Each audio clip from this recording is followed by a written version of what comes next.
Welcome to the Family Office Sherpa podcast. I'm your host, Shaun Parkin, founder and managing director of Whole Road Investments. The aim of this podcast is to provide practical and implementable advice for those looking to build, manage, or service a family office. This is not, however, investment advice, so please check the disclaimer in the show notes. In this episode, I'm covering 5 different family office investment team types. This is the Family Office Sherpa.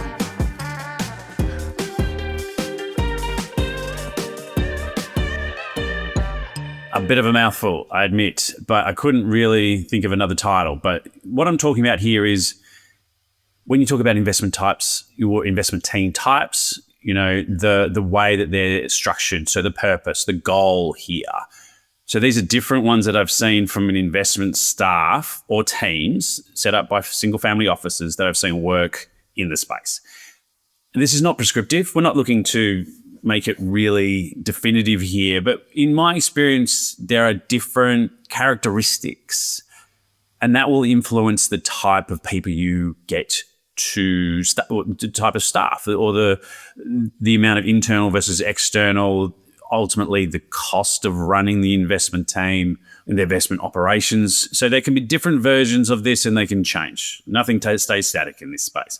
But I thought it might be helpful for anyone reviewing or starting their office and then thinking, well, what's our goal? So you've done the goals, you've done the investment policy, or you've set that up. How are we going to implement this? What's the version that's going to work best for us? So I thought it might be helpful for anyone doing that. And also, I'm also going to go through with things to consider.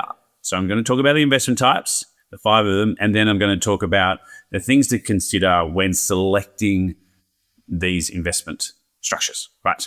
So these are the like I said, the 5 investment types that I've seen and what they need. So what the skill sets, what's the criteria that you'll need to be, well, again, what I've seen. I'm not saying this is exactly what you need, but this is where I've seen it work successfully. So investment type 1, which is the direct deal focused team. So what does that mean? The deal makers. What they're looking at transaction, execution, due diligence, and structuring. So you need expertise in all 3 of these.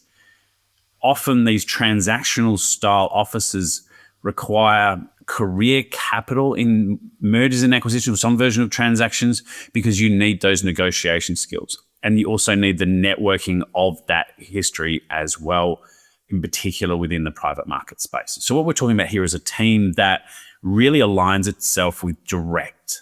So you do see those offices where we're not looking at what you'd call passive style structures. We're looking at buying parts of companies, buying whole parts of companies, starting new ones with, maybe buying IP or something like that.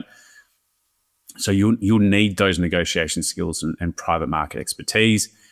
You'll also need within that structure, now insourcing or outsourcing, you'll just need that strong legal component because you are contracting. You'll need good financial modeling and valuation capability. All things that tend to lend themselves for someone in private equity or venture or some version of that. So most of the offices I've seen which are direct deal focused are staffed by people that have done transactions historically, or the office itself has a history of it. So the principal might have made their money, or the original business or before the liquidity event was a more transactional style. So the internal staff might have come over for that. What's the risk here? Well, that you've seen is overconfidence, and you tend to see some limited governance focus within these ones. And you do see the element of, well, we've made money on this type of investments before because we built this business, but it might have been in a specific asset class or something like that. So you do see people go, well, it's exactly the same. We made our money from this sector and this type of transaction. We should be able to make the same from another sector or something like that. Ultimately, that's rarely the case. So I just think you need to be, concerned around sort of the confidence level, the expertise across multiple asset classes and jurisdictions, and you really need to focus on the governance piece because that tends to be a little bit more down the list of priorities in those offices. Number 2, those that are asset class focused or what you call specialists. So they have deep domain knowledge, so you'll need that. So and a lot of the time you see that coming from property. So I work with a lot of property family offices, and they have deep domain knowledge within that. So that's why they are focused on that asset class. You've got to have some element of being able to manage the benchmarking and the portfolio attribution. So what makes a good deal, what doesn't. Performance attribution is really important to sort of determine if what you're doing is actually adding value and how. And there's a need to be collaborative across multiple parts of the office as well, because you don't want to become focused only on one single asset class. I think the other thing that we see as well is they do tend to be dialed really directly into an asset class. Let's use real estate as an example, because most family offices tend to have that. And then other components of that don't tend to get the same level of due diligence and governance, again, like the transactional one. But, those asset class focused specialists require that deep domain knowledge if you're looking to make them within this, the office around that particular asset class. I would also say keep your mind open to diversification. And part of that is an education piece, so bringing external skill sets into it as well, and external advisors as well. Number 3, the more institutional or endowment style, what you probably call the allocators. What you need from someone in this structure is someone with a long-term strategic asset allocation and a mindset to liquidity management. They need an ability to provide or produce or source good research and scenario planning and things like that, because the endowment model, and I know people have used this term, and I'm not sure if I use it correctly either, which is more this long-term, foundations and endowments, university endowments, things like that. Long-term investments require patience, but a lot of the time what I find within this more institutional style endowment model is that you do need someone that's quite process oriented, that is able to look through the noise and really concentrate on what we're here for. What's the process that we're supposed to be following? Why are we doing this? What's the purpose? And we're going to maintain that. So they'll talk around things like policy and long-term asset allocation, strategic asset allocation, those sort of terms, as opposed to sort of trading or shorter term components. Really focus on get someone focused. And I would say that, we are starting to see a lot of people some people move from that more institutional asset owner structure into single family offices, and they find their place in those that are committed to that long-term endowment model. I think the other thing is, like I said, governance literacy. So managing investment committees and reporting and, skill sets that overlap with it, with a chief investment officer or investment consultant profile. So things, having someone, if you're looking for an endowment style investment team or investment manager internally, that level of long-term institutional style skill set really is needed, because I think it is a challenging thing to have that very long-term thought process if you're not oriented towards that. Number 4, the manager of managers, or the expert generalists in terms of the investment management team. You need a breadth of understanding across asset classes and geographies if you can. The ability to select managers, the ability to really be disciplined in managing these managers. So performance monitoring is such a massive thing. Being able to take emotion out of rebalancing, being able to really figure out and maintaining those good relationships with external managers and service providers, those that are a little bit more network oriented. It's very hard to be a manager of managers or a generalist if you're really set in your ways and sitting in your office and not meeting people. I would say that this is I've seen this more in family offices, this manager of managers, people that are self-aware enough to know what they know and what they don't know, but also being able to, or being more open to meeting people that do, and being able to talk to asset class specialists or asset managers or professionals, all those sort of component pieces that build up this knowledge set So the communication is such an important trait within this, and also just being able to translate that complexity, because there's a lot of moving parts in a manager of managers kind of model. So being able to translate that complexity. So why is this in the portfolio? Why do we have this? I would say of all of them, this is probably what I'm most like. I'm most like this manager of managers. I like being able to utilize specialists, but also being of the understanding of what's the purpose of each one of these managers that we have, and translating that into families. Because a lot of the single family offices I work with, I face off, or I'm on the desk with the families themselves. So that's a really big part of what I do. But that manager of managers piece, I see that quite a lot. It's I think in particular those that are coming over from the operating business and they might have more of an accounting and finance background, they're actually really, really good at it, because they do hold people to account, and they're very good at reporting, and they're very good at talking to the family, because a lot of the time they came over from the operating business. So I'd say that that's the one that I see a lot of. And the fifth one, so the last one, so those that are more value focused, or I don't know what you call it, the impact integrators, or the people that bring impact into the office, and that's one of the primary objectives. So understanding, environmental, social, and governance. And I know people overuse the term ESG, but honestly, it's not just the E part, it's the S and the G part. Philanthropy, as it overlaps with the investment piece. So a lot of the time, it doesn't sit in isolation. This is philanthropy, this is the investment piece. There is an overlap there, and a person or the group that sort of manages investments in this kind of type have to be able to integrate that philosophy, those mission-linked portfolios.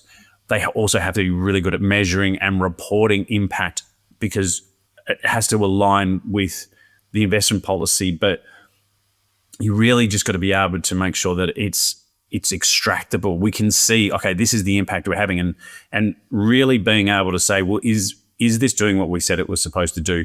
Is this achieving the goals that we are? And a lot of that is within the measuring and the reporting piece. They have to be really good at what you call stakeholder engagement.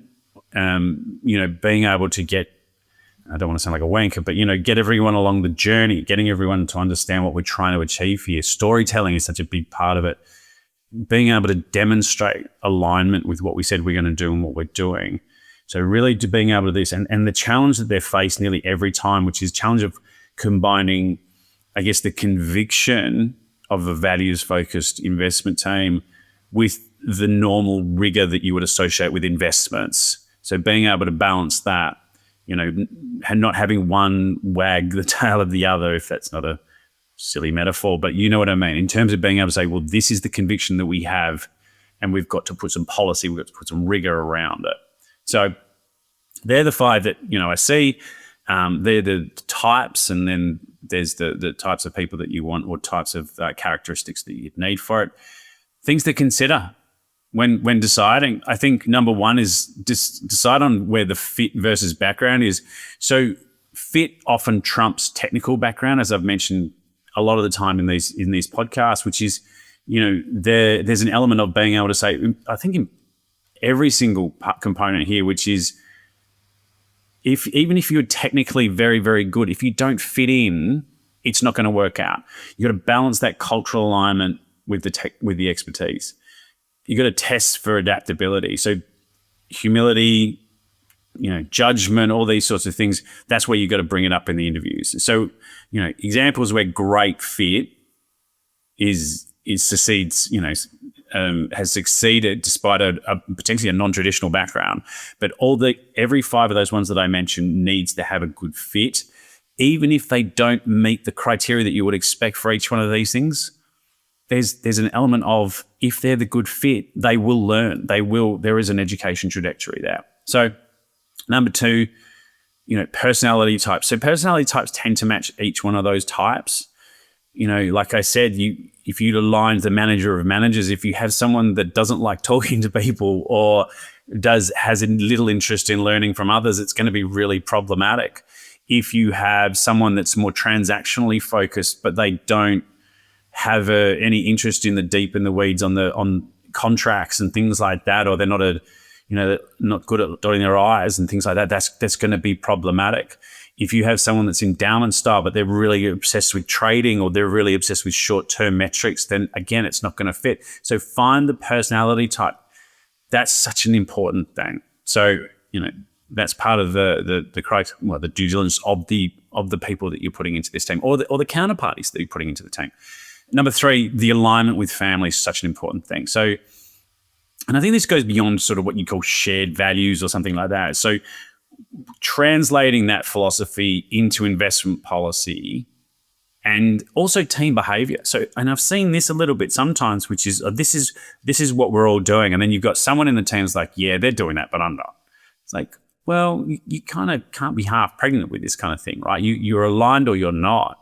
And I think, navigating this and navigating the inbuilt tension sometimes between commercial and legacy objectives or value objectives or alignment has to be part of that process. And the other one is, the last one is hiring costs. Basically, there's if you're a transaction-based office and you want someone with a significant amount of transactional history and private equity and all the rest of it, you're going to have to pay up. There's a lot of career capital there. There's a lot of career capital in all those different types. So don't think that this is going to come for free. You've got to really think about, well, if we're picking a certain type, what's the person what's the person that we need to have that can be the director of this?